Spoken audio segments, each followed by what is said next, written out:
বাংলার মুখ আমি দেখিয়াছি, তাই আমি পৃথিবীর রূপ খুঁজিতে যাই না আর।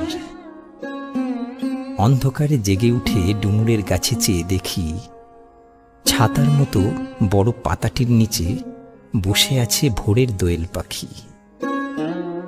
চারিদিকে চেয়ে দেখি পল্লবের স্তূপ, জাম বট কাঁঠালের হিজলের অশথের করে আছে চুপ।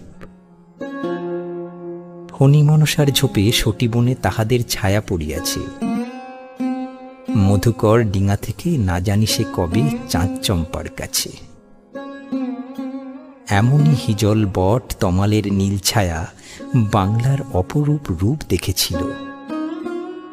বেহুলাও একদিন গাঙুরের জলে ভেলা নিয়ে কৃষ্ণা দ্বাদশীর জ্যোৎস্না যখন মরিয়া গেছে নদীর চড়ায়, সোনালি ধানের পাশে অসংখ্য অসত্য বট দেখেছিল হায়, শ্যামার নরম গান শুনেছিল। একদিন অমরায় গিয়ে ছিন্ন খঞ্জনার মতো যখন সে নেচেছিল ইন্দ্রের সভায়, বাংলার নদ নদী ভাটফুল ঘুঙুরের মতো তার কেঁদেছিল পায়।